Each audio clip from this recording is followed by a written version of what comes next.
If you've been down with the Kripple Krew for any length of time, then you know I get a little bit of a pan stint anytime I get one of these boxes in because Ketuo is one of my favorite knife brands to review. Today, they've taken the model that was my favorite so far and somehow made it better. And we have both of them to check out, both versions. Are you feeling the semi? Stick around.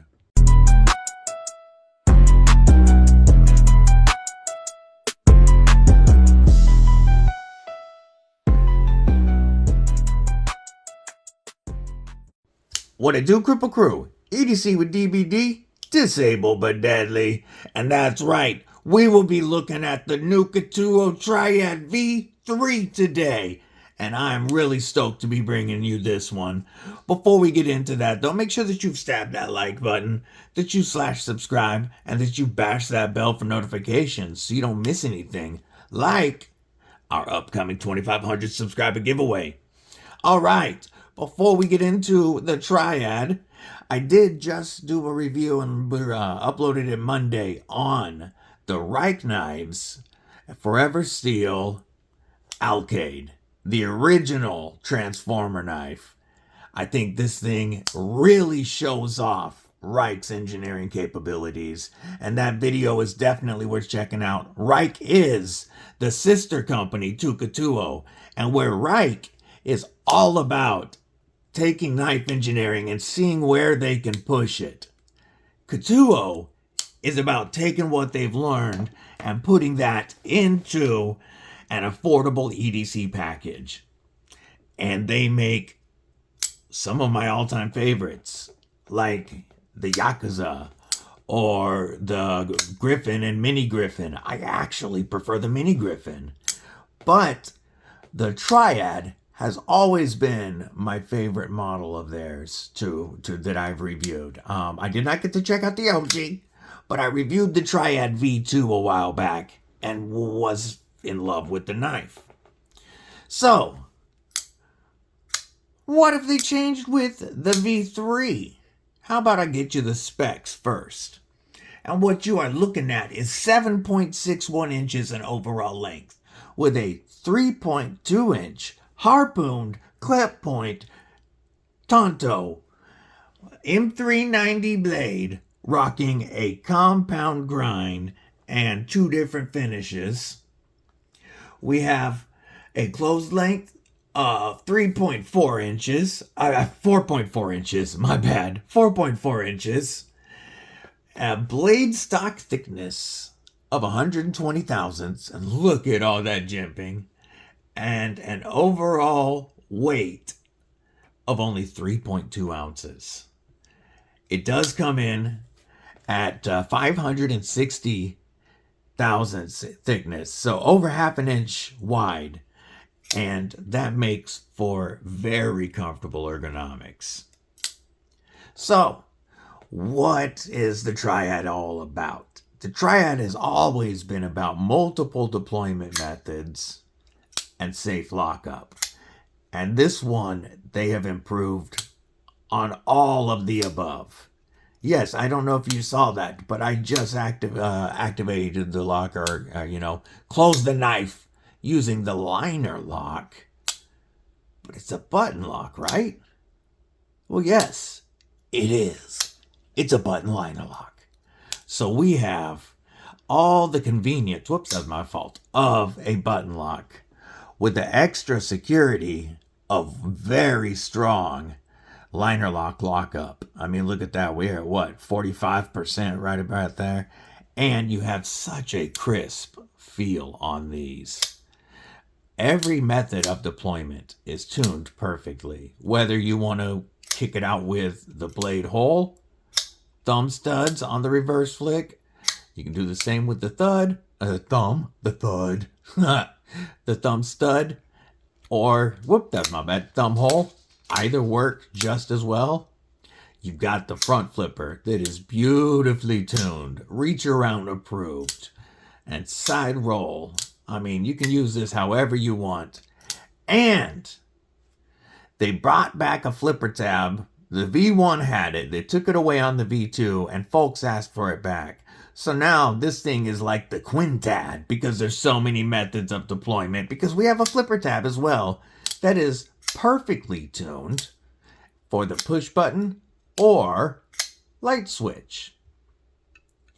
So these both are, whoop, that was my fault, perfectly tuned. You guys know I drop stuff. Perfectly tuned for any method of deployment. They both feel awesome. And when you press that button, the blade just falls home. You are rocking ceramic ball bearings and it just drops. If you actuate the liner lock, you can drop it to the flipper tab, move your thumb out of the way, and it will close.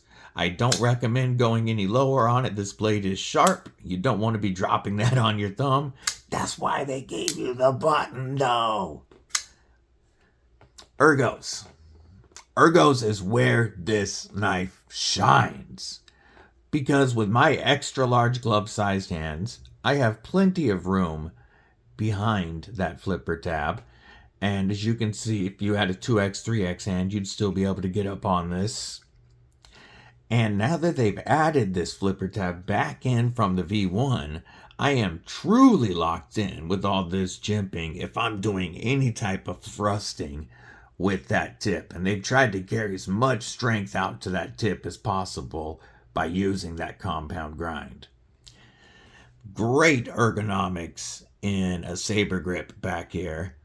But if I need to choke up on something, if I want that real strong controlled cut, I've got a full finger choil and all the jimping in the world, plus that poonage. So even if you got some massive thumbs, you still be able to get up in here comfortable in that poon and just go to work with this. We are chamfered a bit up in here to make it comfortable in a pinch grip. You can get either the secondary point here down or the primary point tip. So what they say that they have improved in the V3, tighter tolerances, which, yes, very true. And both of these are perfectly centered. And I love how their confidence to put that line, milled line in that titanium backspacer perfectly centered as well. So it would show you right away if those tips were not aligned. That shows confidence right there in those tight tolerances. Crisper lockup, which I absolutely agree with. Whoop, that's my bad. They've added the flipper tab back in and lightened the whole knife overall. So we do have some milling on the scale on this side, and then we're rocking a titanium backspacer that is beautifully milled all the way around and rocks the lanyard spot. Let me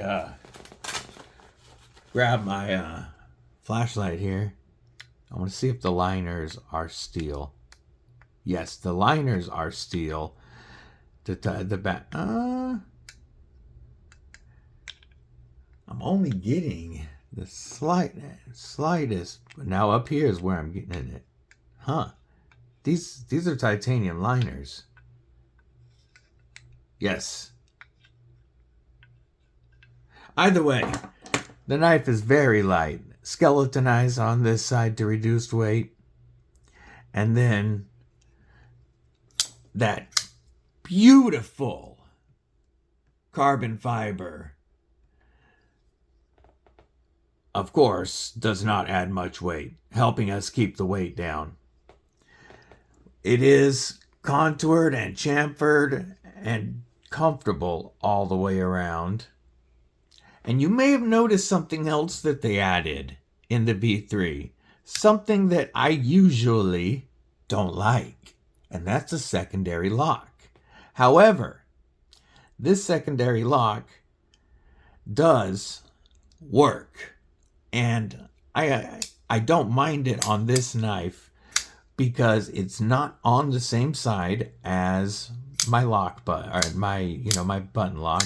So I'm not going to accidentally actuate it. It's on the other side, so I can only engage it if I mean to, and it works. So no matter what position I choke in, I can be on this button and that liner is not moving out of the way.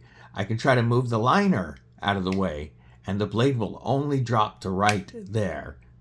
So you're not going to close the knife on yourself using that secondary lock. And the other thing that makes me not mind it is I can still actuate the knife with it out. There's no way to accidentally lock myself out. It only goes halfway up, and then I can push it the rest of the way when the knife is deployed.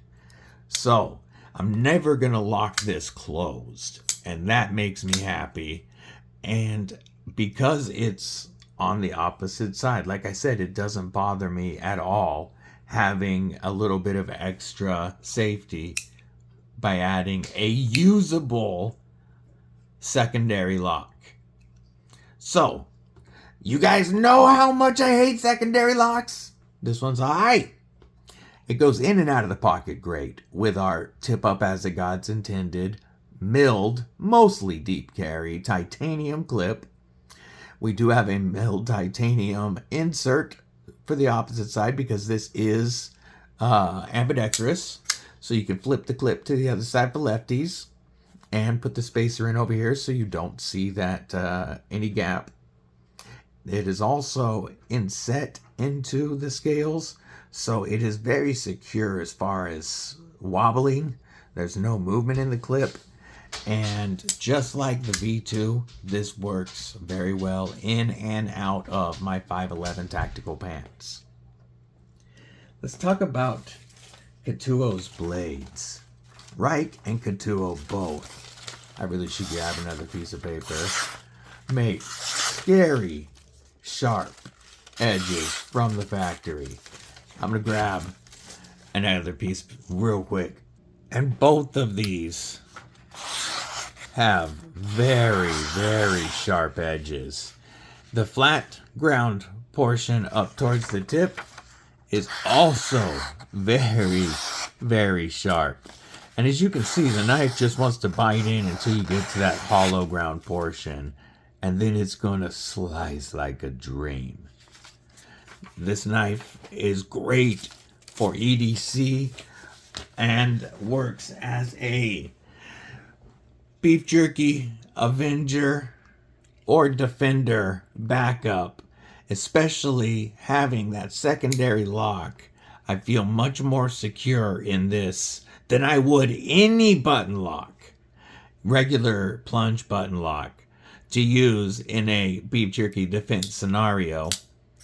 And this is comfortable in every grip that you could imagine. That jimping back here really locks me in an Avenger grip. And this blade shape works great for all types of EDC and tactical tasks because we do have that strong pierce for puncturing, and then it's just going to want to slice deep into anything organic. I think they have taken my favorite model and made it even better. And I'm going to surprise you guys one more time, because you guys know how much I love black and I'm really not into blue knives. But they did such a phenomenal job with this blue shred carbon fiber. Just look how beautiful that is. I want the blue. Like, this is my new favorite Ketuo model that I've ever checked out. And I want the blue with the satin finish. It is just too stunning to me. Now, I'm going to tell you how affordable these are. For all this engineering, fit and finish, quality, and the premium materials that you're getting, these run $215 and $225 on the Ketuo USA website. I do have an affiliate link for that, and I'll post that link down below. That link does help the channel. However, I've also found it at White Mountain Knives, and they have both versions. They're listed for the same price, but at White Mountain Knives, you can use code DBD to save 10%. And that drops this one under $200 and this one to what, $202? So I think that is very fair for what you are getting here. And I'd be very hard pressed to find another knife that I would recommend over it at this price range. If you're looking for style, fidgetability, strength, it's very, very hard to beat. I am, as you can see, standing a little bit over the Ketuo Triad V3, and I'll stop that now. But I'll link both of those links below. Ketuo USA, $215, 2 1/4 helps the channel.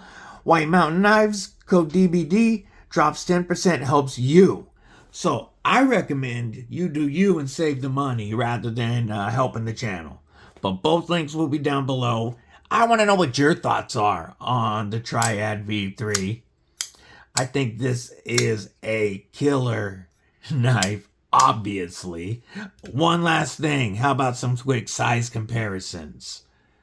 Here is the PM2, Spyderco Paramilitary 2, Wharncliffe Rendition. And as you can see, it's a fair amount larger. How about Spyderco Paramilitary, or PM3, Para 3. There we go. We'll get there eventually. Para 3. And the Para 3 is going to come in, what, about 1/4 inch shorter. A lot less blade than the Triad.